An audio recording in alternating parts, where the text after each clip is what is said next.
chickens for eggs, or how to raise chickens. Hi, I'm Julie. I'm all about toxin-free living, using essential oils, homesteading, and dabbling in keeping it together.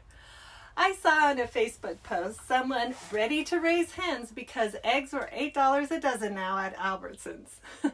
So in this video, let's talk about raising chickens and how easy it is to raise chickens for eggs. It's almost chick season when the farming supply stores will soon have their spring baby chicks for sale. It's my favorite time of year. I love going and checking them out. Some girls have problems with too many shoes. My weakness is chickens. And full disclosure, chickens are known to be the gateway animal to homesteading. That's how I got started, so beware. A lot of people ask if it's economical to raise your own eggs. Although $8 a dozen, it probably will come out ahead. But for me, it's not about the money savings, but the quality and freshness of food you get from raising your own food supply. And with the latest supply shortage and commercial issues, you're not as susceptible to those situations. And even with feed supply issues going on right now, there are so many alternatives that you can feed your chickens. Kitchen scraps, garden waste, etc. You can manage the crisis pretty well if need be. Keep in mind though, it will take about 7 to 9 months for your baby chick to grow to an egg producing hen. So you'll want to do your research to see what chickens will do best in your climate. There are chickens that fare better in the heat or in the cold. And I was living in a USDA hardiness zone 8, which was a dominating temperature of over 100 degrees in the summer months. And now I'm living in zone 5, which has a dominating winter temperatures below freezing. So I've changed my chicken breed a bit. You'll also want to note the breed's laying capacity and egg size. Leghorns will be your best layers, about 300 eggs a day. And the average, all the other breeds, about 200, 250. In my opinion, hens are the easiest farm animals to take care of.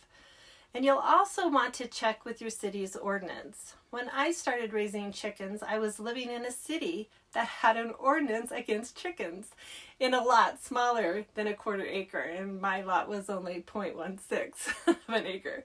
So after I got reported by my neighbor to the code enforcement officer, I worked to get the ordinance changed.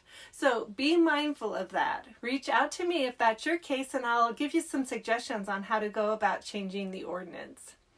The baby chicks will need a brooder, and the store you buy them from will usually have all the equipment that you need. The past several years, I've mail ordered chickens, ducks, and geese, but this last year the order got canceled because of a bird virus. So this year I'm just going to buy locally. The selection is a little bit limited though, but you do have a better selection. You probably would have a better selection in the larger populated areas. I recommend calling your local farming supply store and find out when they get their shipments. Sometimes the baby chicks will sell out quickly, so you'll want to plan ahead. But if possible, I like to wait a few days after they arrive to purchase them. I think that way you get a better chance of survival with the baby chicks. Then when your hens start to lay, in setting up the nesting boxes, I put herbs and essential oils in their laying boxes. This will promote a relaxing vibe when they are in their nesting boxes, as well as making the coop smell great. I usually mix lavender and chamomile to promote a calming effect, and then oregano and cilantro to boost their immune system and provide cleansing properties. So do you raise chickens? Or do you want to start raising your own flock? Please let us know in the comments. If you found this video helpful, please give it a thumbs up and subscribe for more tips, tricks, and hacks on toxin-free living, using essential oils, homesteading, and an occasional tip to keep it together.